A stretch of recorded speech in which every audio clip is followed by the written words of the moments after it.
¿Qué tal? Buenas tardes, tengan todas, todos y todes. Sean bienvenidas, bienvenidos, bienvenides a este seminario llamado Tus Derechos, organizado desde la Defensoría de los Derechos Universitarios, bajo la iniciativa de nuestra titular, la doctora Marta Torres Falcón. En esta ocasión nos convoca un tema específico de suma importancia, relevancia no solo a nivel universitario, sino a nivel nacional e internacional, que son las medidas de protección. Para esta ocasión contamos con invitadas de diversas adscripciones, con diferentes funciones dentro de la universidad. Por el momento solo las voy a nombrar y en un momento más que explique la dinámica del seminario, iré haciendo alguna mención a su síntesis curricular. Y entonces, bueno, pues daría entonces la bienvenida a eh, la doctora María de Lourdes Delgado Núñez, a la abogada María del Socorro Damián Escobar, a la maestra Saraí Damián Flores y a la licenciada Janet Fernanda Reza, de las unidades Coajimalpa, Iztapalapa y Lerma, respectivamente. Bien, la dinámica que les propongo para esta ocasión es, vamos a estructurar la charla en tres bloques a partir de tres preguntas. Voy a ir cediendo la palabra de manera intercalada, diferente, digamos, para cada pregunta, para que cada unidad, en todo caso, tenga la posibilidad de tener inicios, intermedios y participaciones finales. Y en este punto presentaría entonces en primer lugar a la doctora María de Lourdes Delgado para hacerle la primera pregunta. Entonces, bueno, voy a leer un poco de su síntesis curricular. Bien, la doctora María Lourdes Delgado es secretaria de la Unidad Coajimalpa de la Universidad Metropolitana desde julio de 2025 y también es profesora investigadora titular sede del Departamento de Energía de la Unidad Azcapotzalco.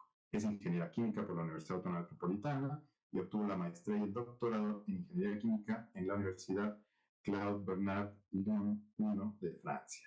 Cuenta con amplia trayectoria en gestión universitaria, al desempeñar diversos cargos directivos y de alta responsabilidad en la UAM. Entre ellos destacan la Coordinación General de Administración y Relaciones Laborales, de Rectoría General, la Secretaría de la Unidad Azcapotzalco, la Dirección de la División de Ciencias Básicas e Ingeniería y la Secretaría Académica de esa división. Esta experiencia le ha permitido participar en procesos de planeación y desarrollo institucional. Para no abusar del tiempo y más bien escucharles, le preguntaría, profesora, doctora Lourdes, en primer lugar, ¿qué son las medidas de protección para nuestra universidad? Buenas tardes a todas y a todos, a todos también.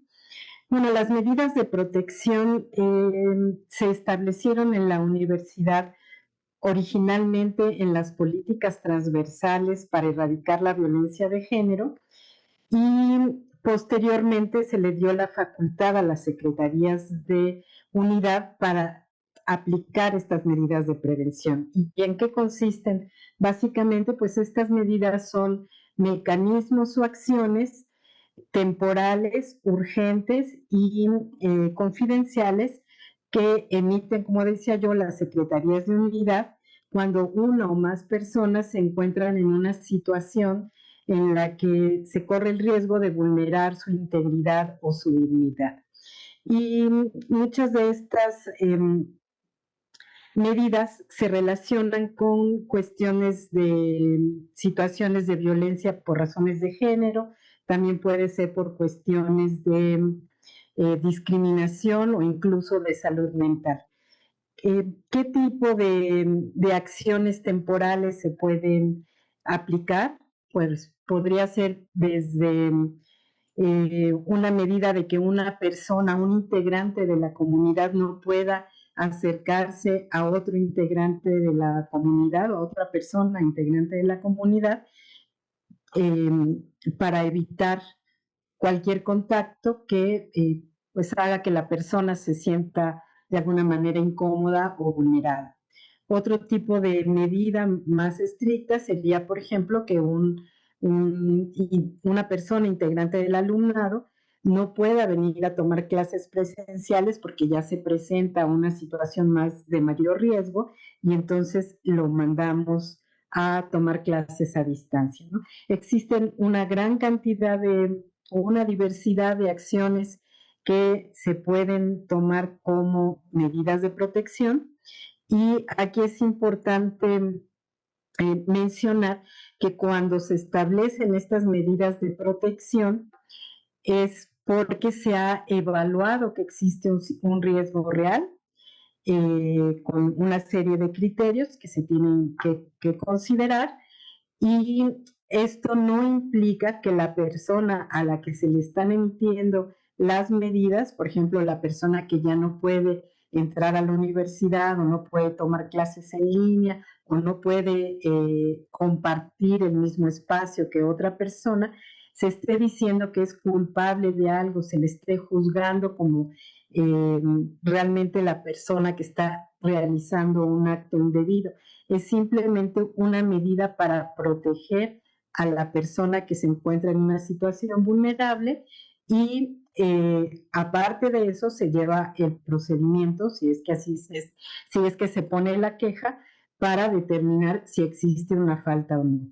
Entonces aquí es importante mencionar que el hecho de que se apliquen las medidas no es que la universidad esté considerando que la persona es responsable de una falta, es una medida preventiva para proteger la dignidad y la integridad de cualquier miembro de nuestra comunidad.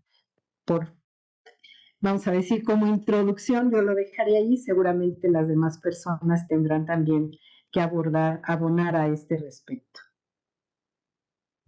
Bien, muchas gracias, doctora. Es importante ir colocando estos elementos de la temporalidad, de la naturaleza justo de protección, de que no prejuzgan, que no es, digamos, un choque, una afectación a derechos sin escucha, digamos, y vamos construyendo esta definición en colectivo. Muchas gracias, doctora. A continuación, tenemos dos colegas de Lerma, las voy a presentar. De todas maneras, en este turno las dos son oportunas para participar. Y entonces presento a cada una de ellas antes de darles la palabra. Tengo por acá a Janet Fernanda Reza Romero, jefa de proyectos para la salud emocional en la Universidad Autónoma Metropolitana, Unidad Lerma, licenciada en Psicología por la Universidad Autónoma del Estado de México, con estancia académica de investigación en la Universidad Europea Miguel de Cervantes en España. Concluyó y obtuvo el grado de maestría en terapia cognitivo-conductual en el Centro de Psicoterapia Cognitiva, única institución en México avalada por la The Academy of Cognitive and Behavioral Therapies. Cuenta con formación en psicoterapias cognitivo-conductuales, contextuales y de tercera generación. Cuenta con un diplomado en terapia centrada en esquemas por el Centro de Psicoterapia Cognitiva y un diplomado en terapias contextuales por la Universidad de Anáhuac, además de diversos cursos en prevención de la autolesión y el suicidio, derechos humanos, violencia, competencias socioemocionales y creación de entornos seguros para la atención de la violencia en adolescentes. Además, digamos, de manera conjunta, presento también a la maestra Saraí Damián Flores, licenciada en Psicología y maestra en Ciencias de la Salud por la Universidad Autónoma del Estado de México. Se encuentra certificada en Psicología Clínica y en Tanatología por la Federación Mexicana de Psicología. Cuenta con la formación en terapia dialéctico-conductual por Marea Terapias Contextuales, un diplomado en terapia de aceptación, compromiso y diplomado en prevención, intervención y postvención del suicidio en el Centro Especializado en Investigación Superior. Recientemente finalizó el entrenamiento experto en terapia dialéctica conductual, respaldada por la DBT Iberoamérica, Behavioral Teach y la Universidad a Distancia de Madrid.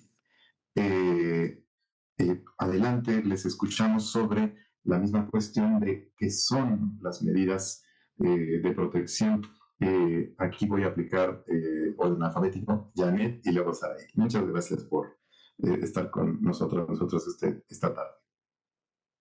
Sí, pues creo que la doctora María de Lourdes ya abonó mucho a esta primera pregunta. Yo solo quisiera hacer énfasis en que a la persona a la que se le emiten estas medidas, medidas de protección no implica que ya están, uno, señaladas de cometer alguna falta y dos, tampoco implica que ya es responsable de sí haber cometido una falta. Cuando una persona recibe las medidas, significa pues lo que la doctora María de Lourdes ya comentó, y es que no puede acercarse a la persona que está solicitando las medidas.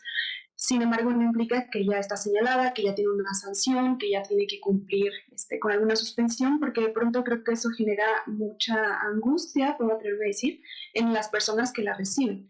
Entonces, eso es lo que a mí me gustaría aclarar, que para que sí se dictamine que la persona cometió una falta, tiene que pasar un proceso que pueden llevar las comisiones divisionales o la comisión especializada de la unidad para determinar si esa persona de verdad incurrió en una falta al reglamento. Entonces, pues creo que eso es lo que yo quisiera agregar a esta parte y que pues es un instrumento administrativo que tiene la finalidad de salvaguardar la integridad de la persona que le está solicitando para que pueda continuar de manera o lo más regular posible sus actividades dentro de la universidad, dentro del entorno universitario.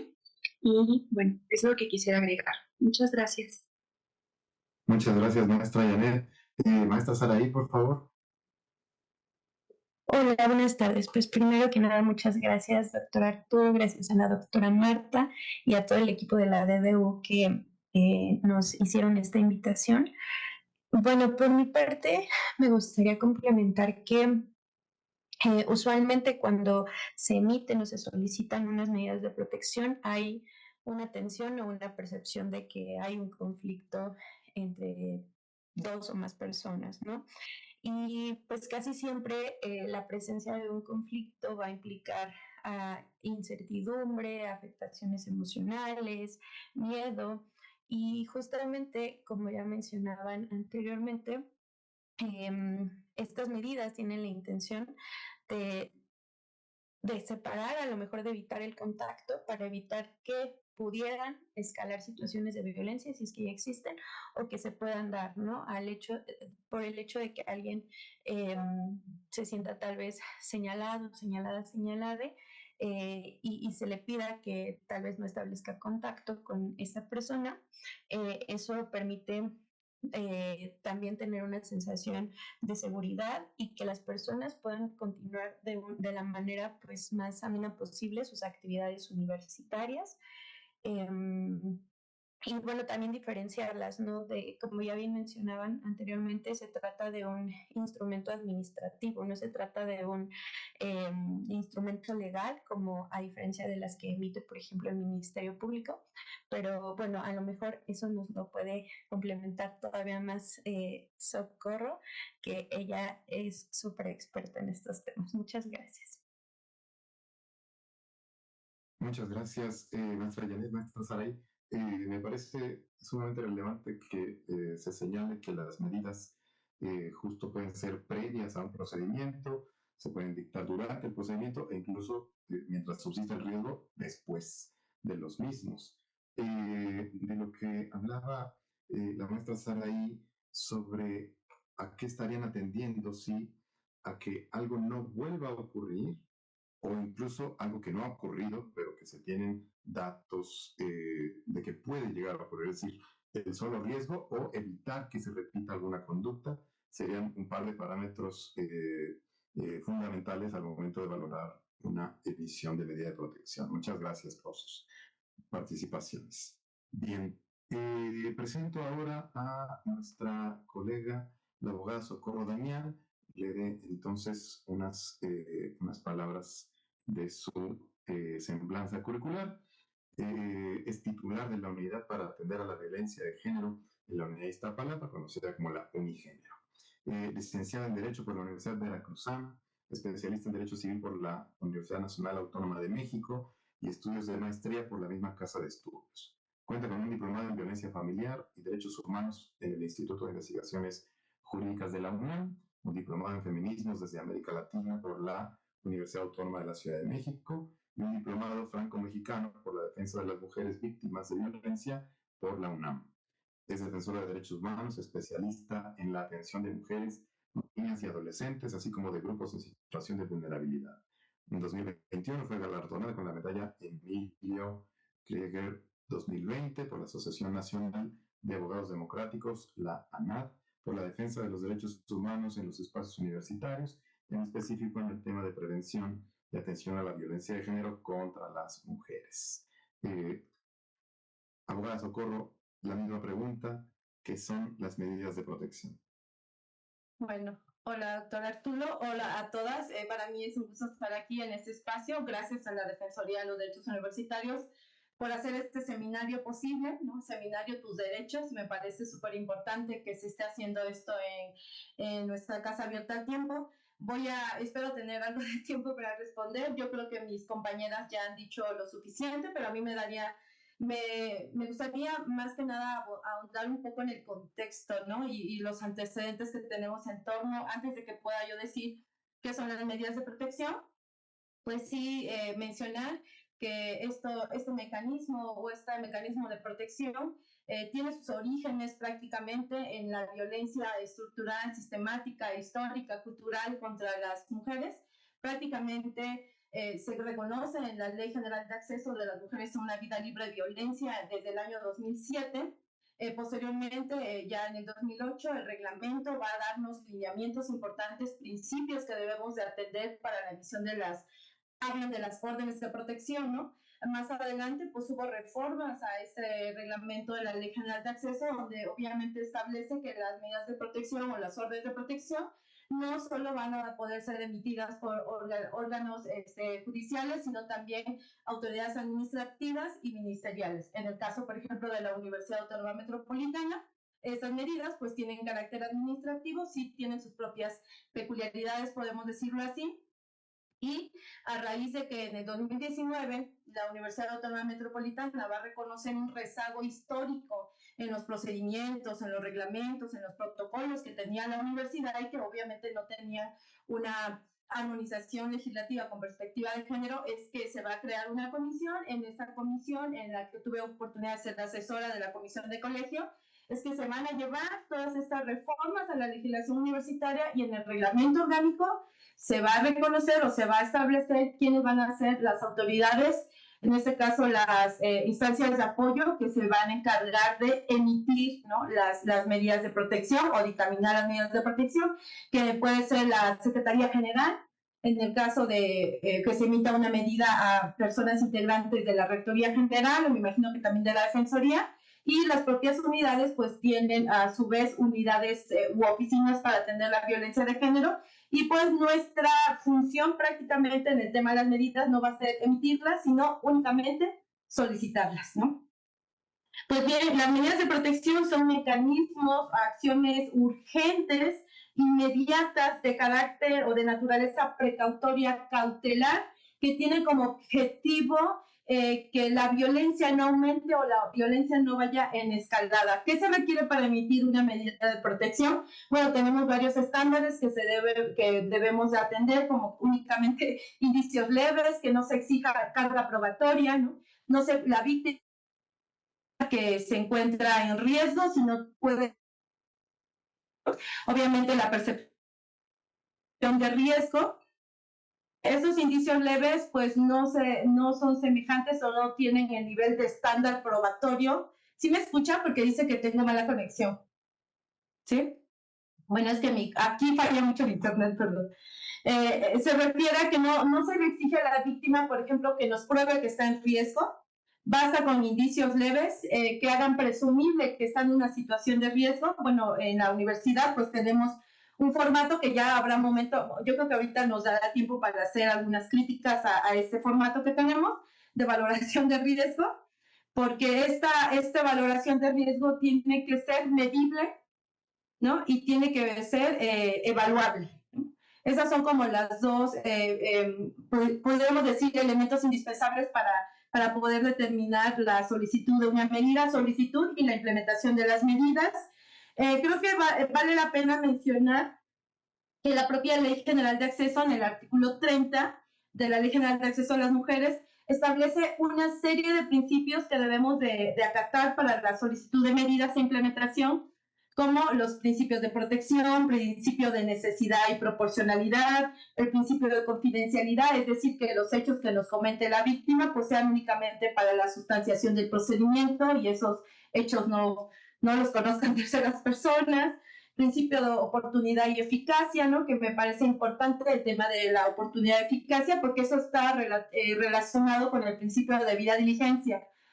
Uno de los aspectos importantes que nosotros observamos en el tema de las medidas de protección es que en todo momento las personas o las autoridades que tengamos contacto con personas en situación de violencia, pues tenemos que actuar bajo los principios de la debida diligencia, ¿no? De exhaustividad, oportunidad, participación conjunta, ¿no? La participación conjunta de las víctimas, pues es muy importante porque eso nos va a permitir también leer, saber, conocer sus necesidades específicas, ¿no?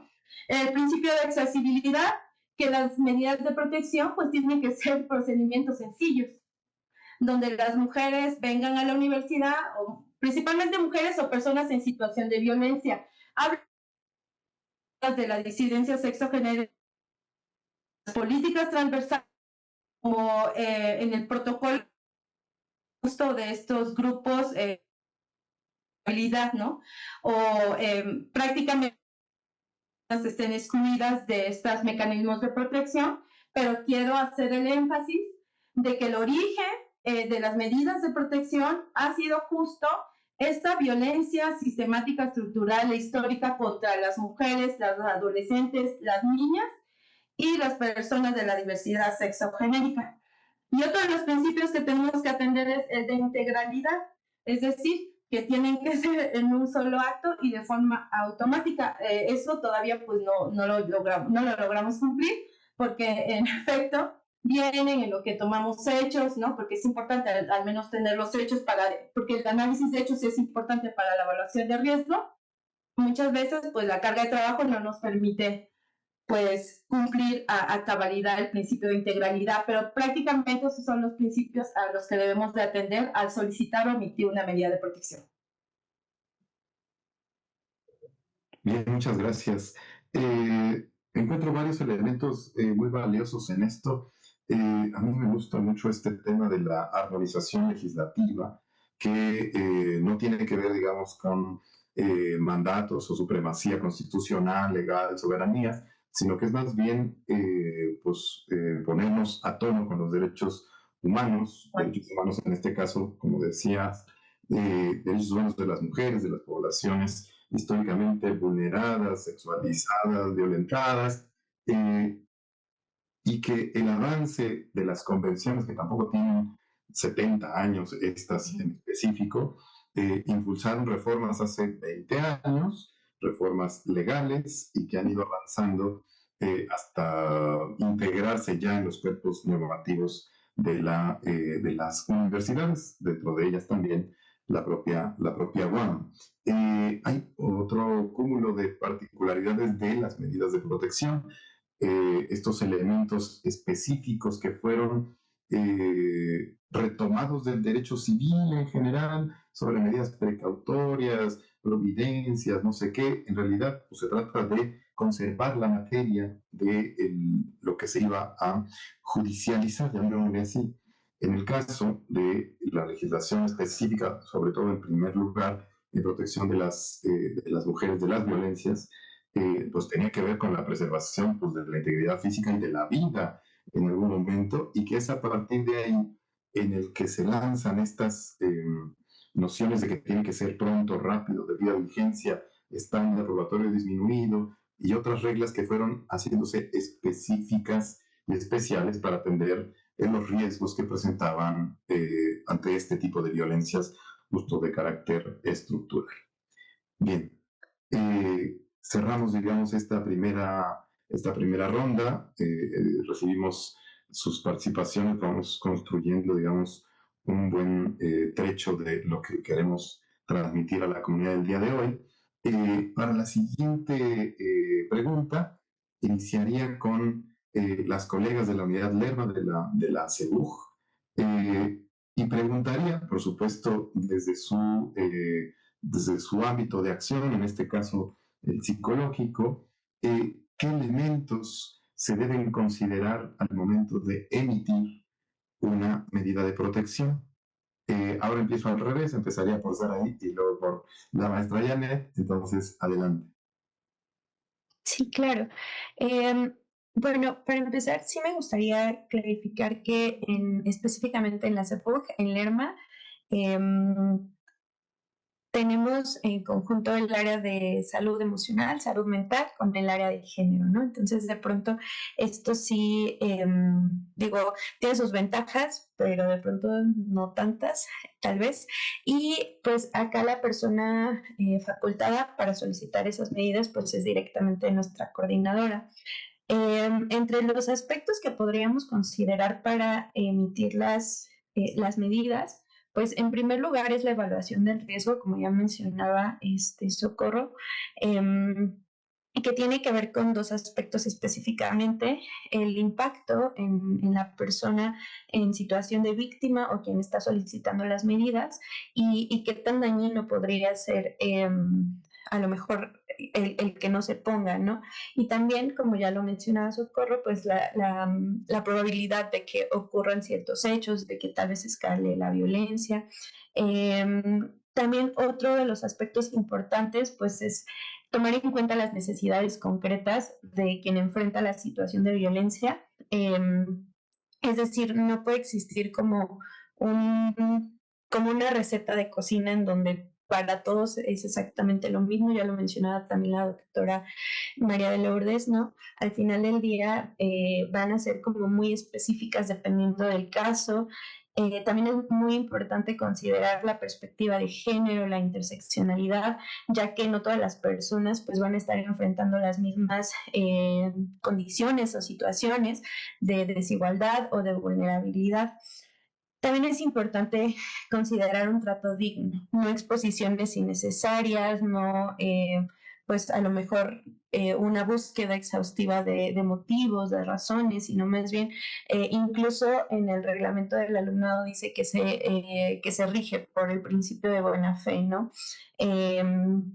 Otro aspecto importante, ya lo mencionaban anteriormente, tiene que ver con la confidencialidad, el seguimiento y algo también que creo que a mí me parece importantísimo señalar, es la coordinación entre las diferentes instancias. Si bien se tiene que mantener confidencialidad en este proceso, también se necesita coordinar, ¿no? Por ejemplo, con los coordinadores de carrera, la división, para que haya para que no vaya a haber omisiones, vaya, ¿no? Y que no se retire a la persona afectada. En este caso, ya decía la doctora Lourdes, no puede ser desde que se le pida que no asista a clases de manera presencial, ¿no? Pero no tendría que ser la persona en situación de víctima, sino más bien hacia la persona a quien se están solicitando las medidas. Y sí, que también considerar el mínimo daño para ambas partes, ¿no? Es decir, no prohibirle venir, que no se vuelva que ya se le va a prohibir venir a la universidad o presentar exámenes, sino más bien tratar de adaptar estas medidas para que ambas personas tengan un desarrollo universitario lo más óptimo posible. Muchas gracias, maestra Saray. Encuentro también este elemento central que desde la primera ronda fue mencionado, que es el papel que juegan las víctimas, en este caso las mujeres de la comunidad universitaria, en estos procedimientos de valoración del riesgo y sobre todo previo a la emisión de las medidas de protección. A nivel, digamos, constitucional, el derecho de las víctimas, como un apartado específico en el artículo 20, por ahí anda. Esto desde el 2008, pero la Ley General de Víctimas sale hasta como 5 años después, pero hoy en día nuestra universidad reconoce la categoría de personas en situación de víctima y que con eso, digamos, tenemos todo lo que indica no solamente la Ley General de Acceso de las Mujeres a una Vida Libre de Violencias, sino también a la Ley General de Víctimas, en donde dice es un derecho fundamental escuchar y atender sus necesidades pues, de manera directa y no como bien comentaba, simple y sencillamente es un expediente más, es un formulario que se llena, se sella y se entrega, no es así. Muchas gracias, maestra Saray. Por favor, maestra Janet. Sí, pues me gustaría agregar que aunque en el reglamento no se especifica, porque se ha hablado aquí de nivel de riesgo, pero en el reglamento no se menciona como tal la evaluación de un nivel de riesgo. Me parece que a partir de un formato las unidades de género sí cuentan con pues más apoyo para identificarlo. El nivel de riesgo tiene que ver, y para las personas que nos están viendo y nos están escuchando, tiene que ver con esto que sí contempla el reglamento, que es el contexto, es decir, eh, qué tanta o con qué frecuencia las personas se relacionan, si están en el mismo grupo, incluso si están en equipos dentro del grupo, si están en la misma generación, qué espacios suelen compartir. También el antecedente, muchas veces, o acá en Lerma ha ocurrido, que no es un hecho aislado, o sea, hay un antecedente de una comisión previa o de un conflicto anterior, y también pues se tiene que valorar para la emisión, algo que menciona el reglamento, es el testimonio de la persona en situación de víctima o de la persona que está solicitando las medidas. La percepción de riesgo que tiene esa persona, si se siente vulnerada, si siente que o corre peligro, también se tiene que identificar.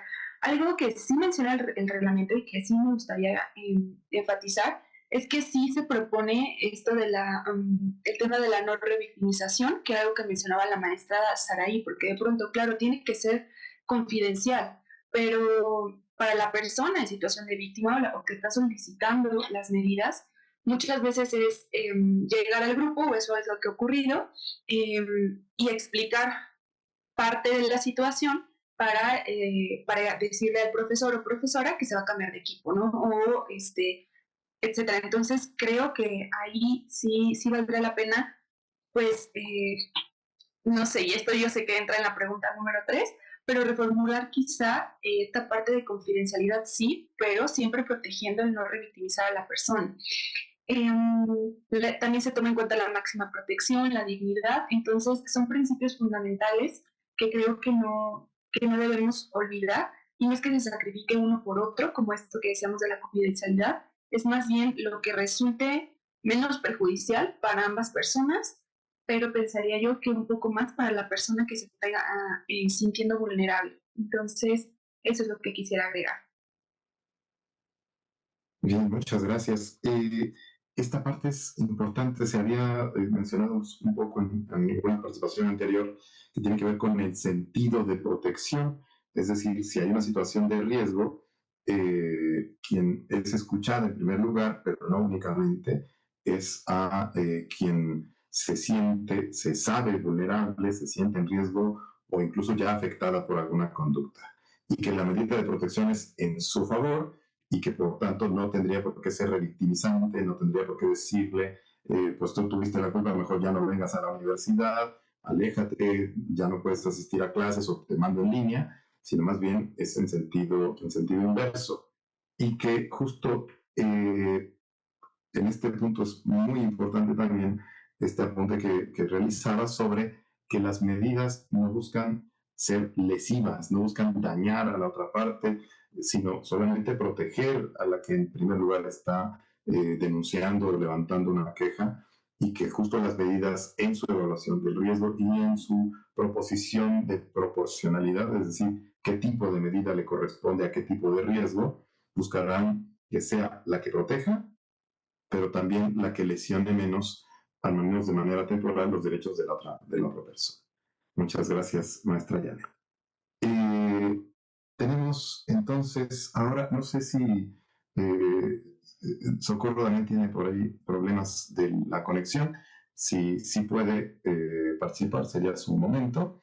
Y si no, esperamos a que se recomponga y pasaríamos. Yo sí. Ya, listo. Espero no tener problemas. Bueno, no está lloviendo ahorita. En cuanto a la pregunta de elementos, ¿verdad?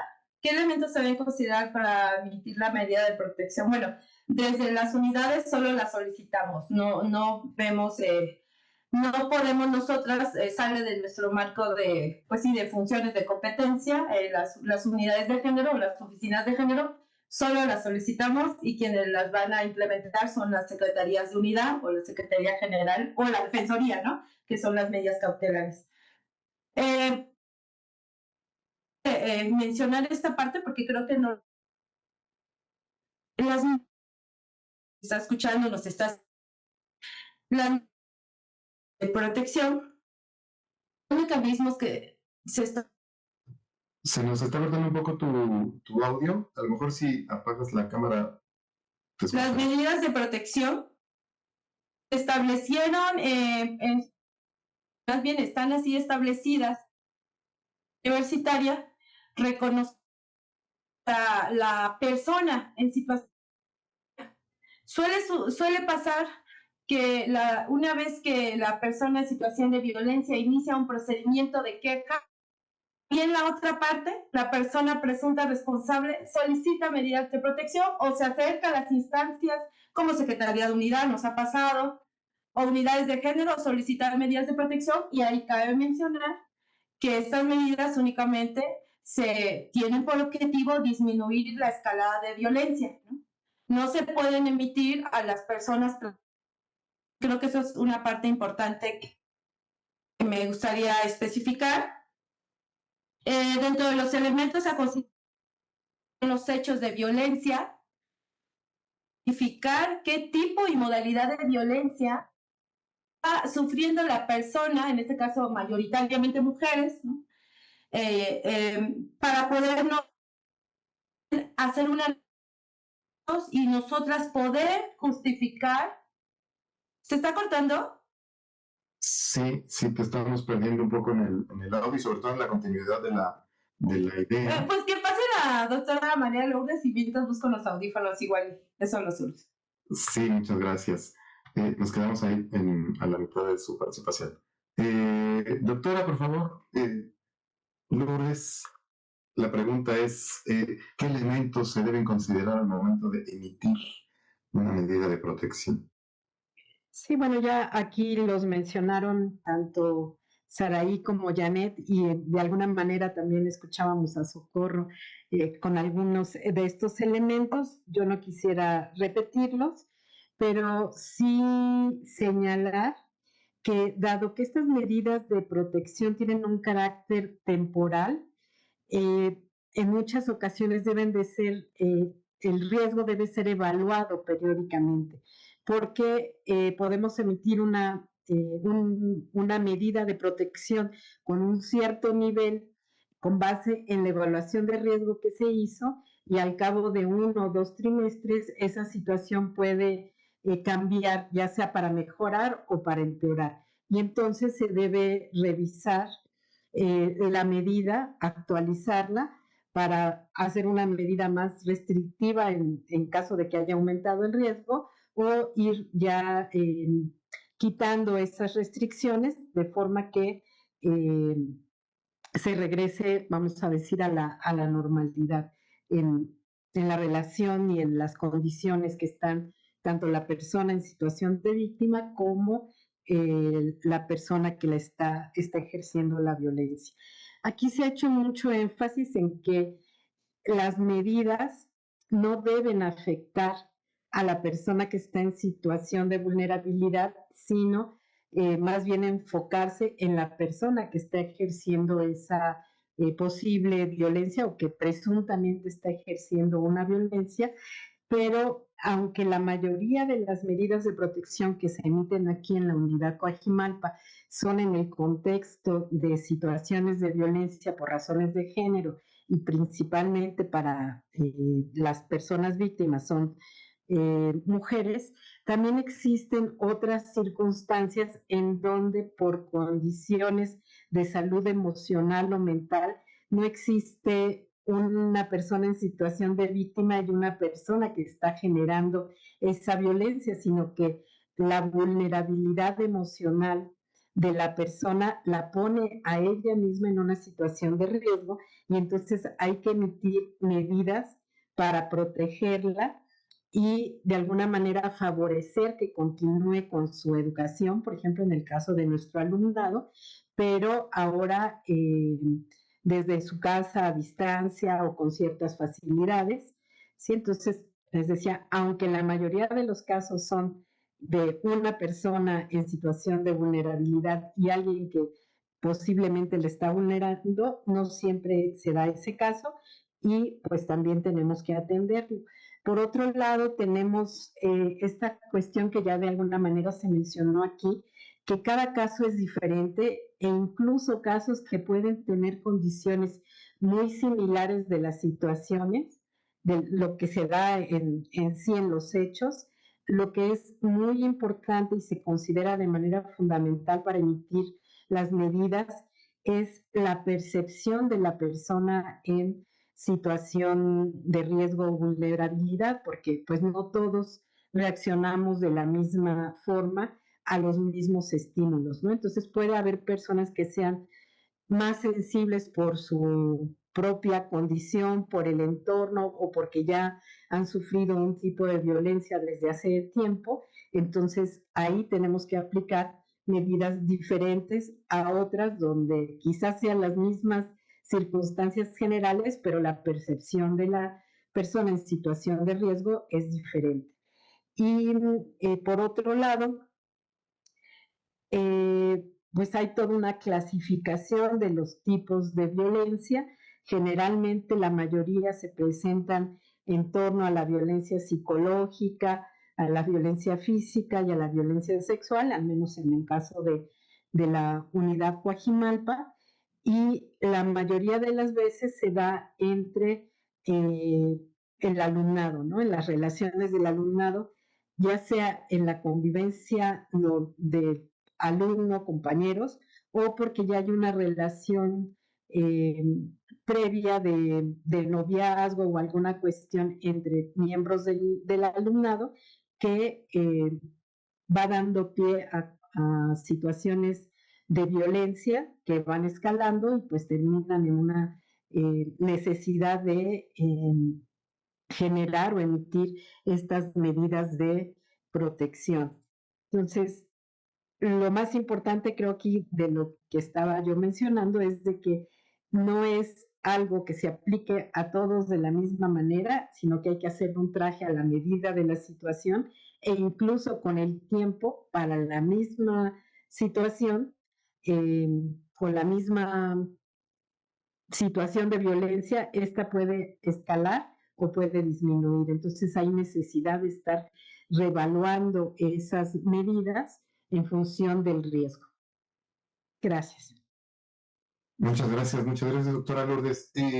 Nos queda claro que es una actividad compleja el tema de recibir a las mujeres víctimas en situación de víctima en la universidad, recoger su testimonio, hacer a veces contención emocional, psicológica, canalizaciones a posibles daños a la salud, etcétera. Pero también es que cuando se hace este ejercicio de evaluación del riesgo, no es como si fuera una tabla de a un empujón corresponde esta medida, a un grito esta otra, a un mensaje ofensivo esta otra, sino que tiene que ver sí con los tipos y modalidades de violencia, pero quién lo recibió y quién lo emitió, cuáles son su historia de vida, básicamente, sus redes de apoyo familiar, los cuidados que tenga, incluso acceso a esquemas de salud,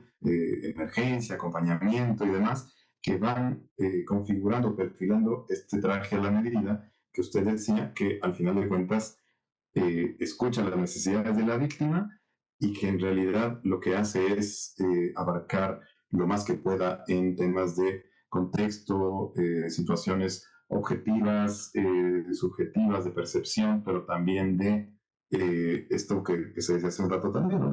Con los elementos que se tienen en el momento que uno que se tiene contacto con las víctimas. Socorro, ¿tienes ya por ahí? Mejor. Bueno, estoy conectada, sí me escuchan, pero espero que no falle. Sí, adelante.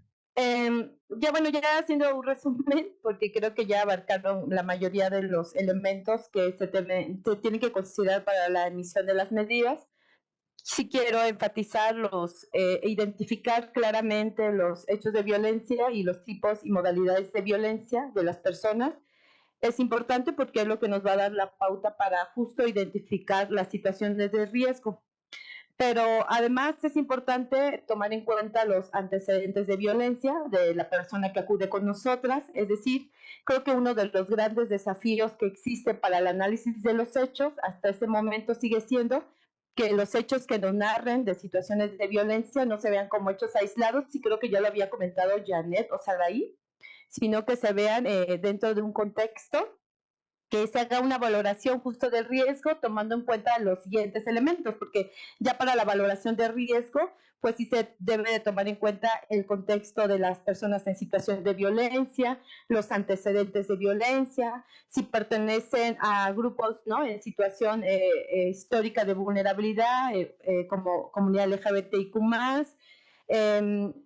también si la persona en situación de violencia tiene alguna discapacidad, si cuenta con redes de apoyo. Eso se enfocan prácticamente en revisar situaciones de contexto de la persona en situación de violencia, ¿no?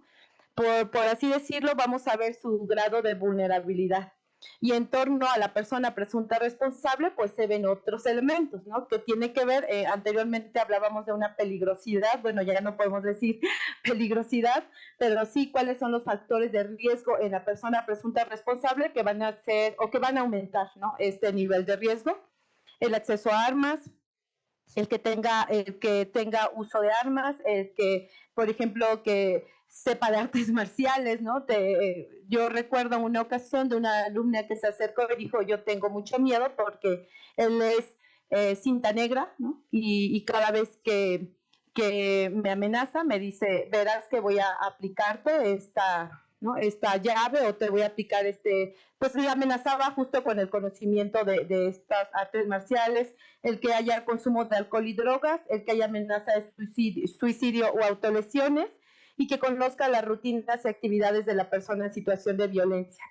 Aquí quiero mencionar algo muy importante. Cuando se elaboró este formato que tiene nuestro protocolo para la evaluación de riesgo, observamos algo importante quienes estábamos en esta comisión, que mucho de lo que se estaba solicitando aquí para elementos para considerar la valoración de riesgo tenía que ver con la violencia familiar, ¿no? Con la violencia, por ejemplo, en relaciones de pareja. Pero ahora que nos hemos puesto a revisar muchos de los contextos que se vive en la universidad, porque vienen personas, no sé, una alumna que viene a acusar a su profesor de hostigarla sexualmente, y está siendo es su alumna, ¿no?, y además es su asesor. No vienen factores de riesgo del ámbito universitario. Entonces es importante que nosotras podamos identificar ese riesgo. Es su asesor, tiene autoridad o jerarquía con la alumna, de su firma depende el que ella pueda presentar informes ante, pues, a instancias que evalúan, ¿no?, su posgrado, elementos que pueden determinar el riesgo en el ámbito universitario que no fueron necesariamente considerados, y que, por ejemplo, nada tiene que ver una relación de pareja, ¿no? Yo voy a llenar el formato de valoración de riesgo y pues no es su pareja, ¿no? Y mucho tiene que ver en cohabitas con él, consume drogas, frecuenta en la universidad los espacios, conoce tus espacios. Bueno, en este caso sí aplicaría porque es su asesor y trabajan en el mismo laboratorio, ¿no? Tienen actividades en el mismo laboratorio. De ahí que nosotras identificábamos que es importante considerar ahora elementos de riesgo que tomen en cuenta los contextos universitarios. Sí, muchas gracias, Socorro. Decía la doctora Lourdes hace un rato que había que tener atención a la dinámica de los conflictos, que hay que estar valorando el riesgo en los lapsos en los que puede estar cambiando para aumentar o disminuir. Esto también aplica para el protocolo y sus anexos. Salieron a partir de estos esfuerzos del colegio y esta comisión es, digamos, creada para esto, para el protocolo, los anexos, el glosario. Hay incluso categorías que han ido ya ajustándose, ahora ya hay otras tantas. Se ha reforzado este tema de la violencia en el ámbito digital, en el ámbito nacional de legislación y demás. Hace falta revisitar nuestros propios instrumentos. Esta sería una buena aportación. Bien, tenemos 4 personas, tenemos 8 minutos. En 2 minutos quisieran esta ronda de cierre sobre todo retos en la implementación. ¿Qué viene? ¿Cuáles son las problemáticas puntualmente detectadas para esto?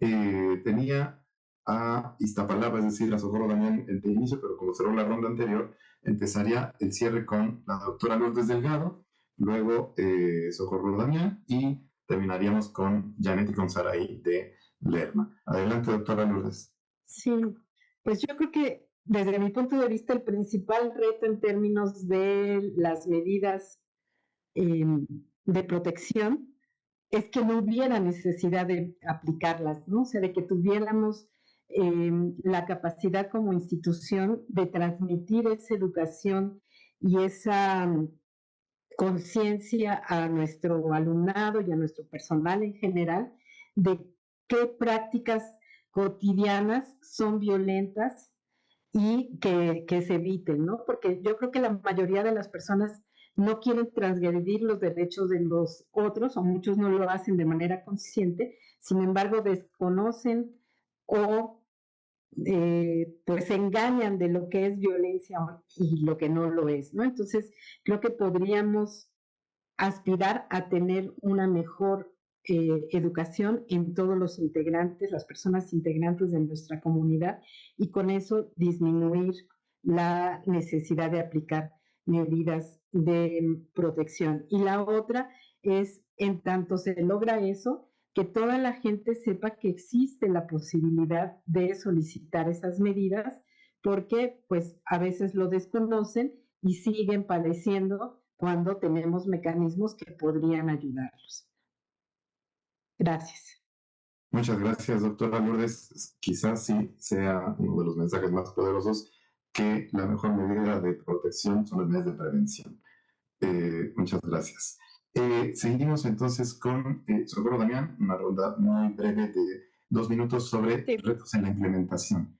Creo que los principales retos que nosotras hemos observado aquí desde la unidad de género de Iztapalapa, bueno, la equipa, es que se reduzcan los tiempos de implementación y notificación de la medida.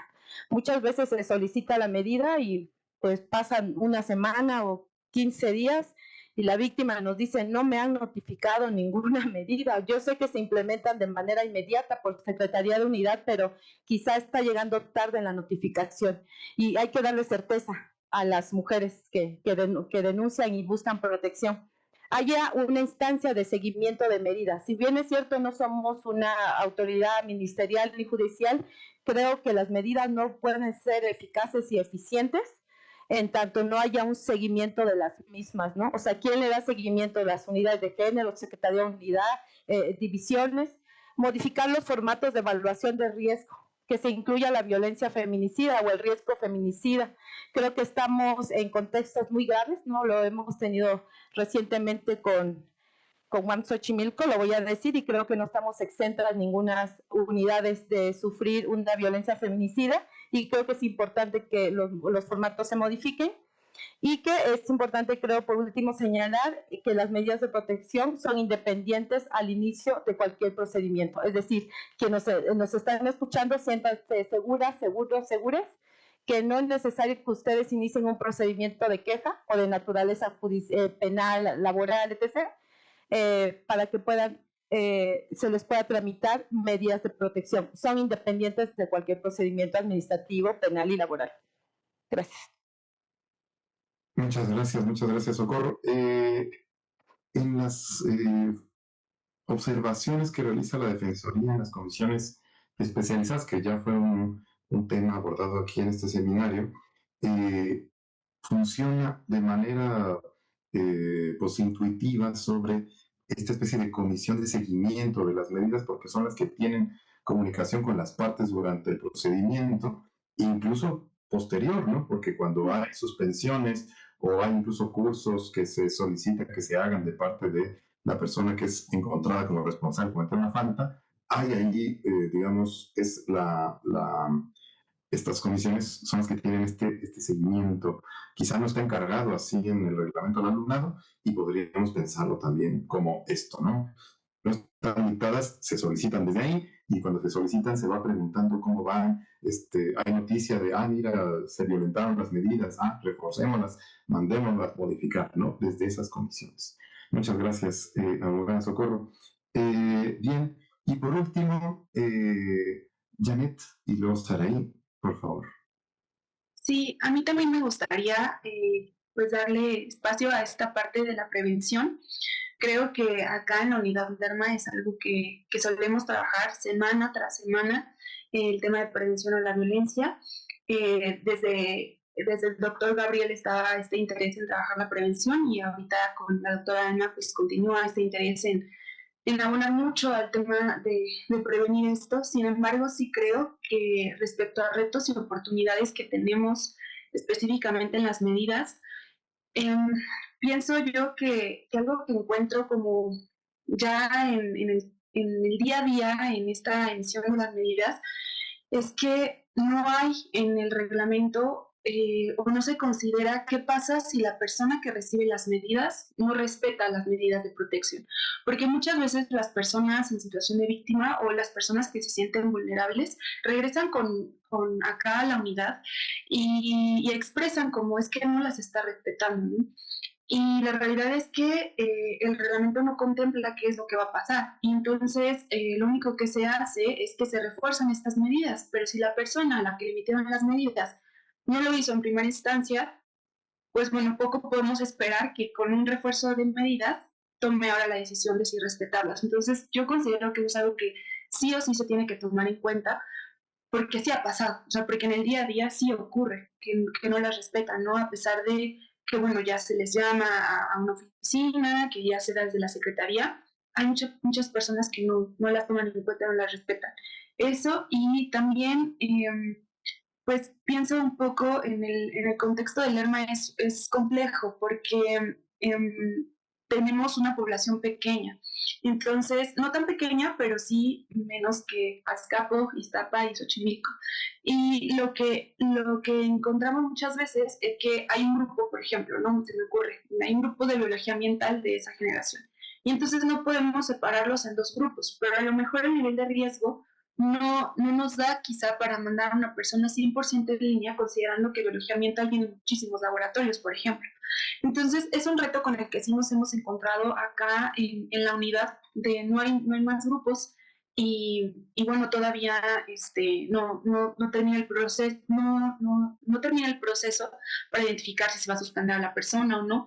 Entonces, creo que también ese es un reto pues que he encontrado, más porque en el primer punto que yo mencionaba respecto a que no se cumplan con las medidas, es que, pues claro que para las personas que usualmente son mujeres que solicitan las medidas de protección, pues se crea una expectativa de, ok, pues este instrumento va a servir para que no se me acerquen. Y entonces cuando no lo respetan y solo les decimos, sí, vamos a reforzar las medidas, pero siguen sin respetarse, entonces esta pues falsa expectativa que ya se les había dado se vuelve y con justa razón en algo pues que genera todavía más malestar emocional. Entonces sí creo que tenemos que considerar qué ocurre con las personas cuando no la respetan y que se considere desde el reglamento y que sí haya una consecuencia a partir de que no se respete. Esa es mi participación. Muchas gracias, maestra Janet.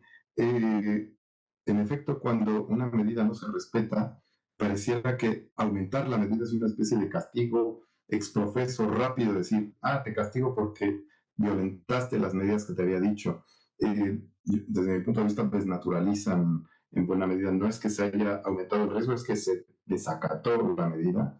En Coajimalpa, hace algunos años, todavía no estaba la doctora Lourdes, en comisiones se discutía sobre la autonomía de estos hechos, es decir, si violentar una medida de protección es una falta del alumnado en sí misma, independiente de la otra que ya puede o no habérsele señalado antes, puede o no habérsele iniciado procedimiento antes, el hecho de violentar una medida de protección podría ser de estas faltas contra la institución, en específico en contra de una vida libre de violencia. Puede ser, sigamos la conversación ahí. Por último, maestra Saraí, un cierre de 2 minutos.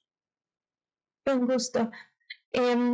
Pues más que nada reforzar lo que ya se ha mencionado antes, creo que sí es necesario unificar una ruta de atención para las distintas, pues sí, las medidas desde su implementación, su solicitud, implementación y seguimiento, porque como bien ya mencionan, ¿no? ¿Qué pasa si no, si la persona no acata esas medidas? Y es una reflexión que justamente estaba haciendo la que usted mencionó, doctor. Bueno, a nivel a lo mejor judicial, ministerial, no sé mucho de derecho, pero sí sé que si esa orden no se acata, entonces ya se puede perseguir como un delito, ¿no? Entonces creo que es algo súper, súper importante. Otra cosa que estuve reflexionando mucho es también los alcances institucionales, ¿no? Porque estas medidas de protección institucionales no pueden sustituir estas medidas pues más de orden ministerial, judicial, ¿no?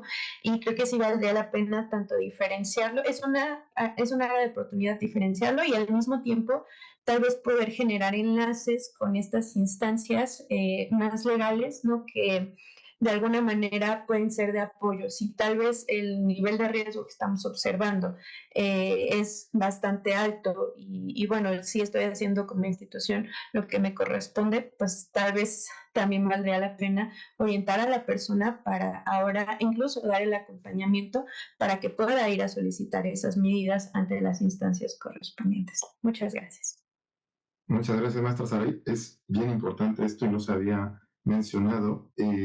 Los alcances de las medidas de protección emitidas por la universidad son para nuestra universidad, son para un vínculo universitario, no entendido solamente como instalaciones, pero sí como algo que solamente está dentro de la universidad, en sus relaciones, en los Zooms, en los seminarios, en las salidas de campo y demás, pero que desde el primer contacto especializado tiene que haber esa asesoría y, en su caso, acompañamiento para eventuales denuncias o solicitudes de medidas de protección afuera, en los ministerios públicos, en las oficinas especializadas de la Fiscalía. Y como universidad nos toca pues, sostener estos convenios, tener estas mesas de trabajo permanentes, etcétera, para que estos canales estén disponibles para nuestra comunidad desde las instancias que tienen la posibilidad de emitirlo con los efectos generales y, digamos, adentro y afuera de la propia universidad. Bien, muchas gracias. Llegamos al final de esta emisión del Seminario de Tus Derechos, Medidas de Protección. En los siguientes días propondremos una siguiente emisión. Quiero agradecer entonces desde la unidad Guajimalpa a la doctora María Lourdes Delgado. Muchas gracias por estar aquí esta tarde. A la unidad de Iztapalapa, a la abogada Socorro Damián. Un gusto siempre saludarte también, Socorro. Y a la unidad Lerma, a nuestras colegas psicólogas, a la maestra Yanel y a la maestra Saraí. También pues, un saludo a la distancia desde la Rectoría General. Muchas gracias. Hasta luego. Gracias. Gracias a ustedes. Hasta luego. Buenas noches. Bye.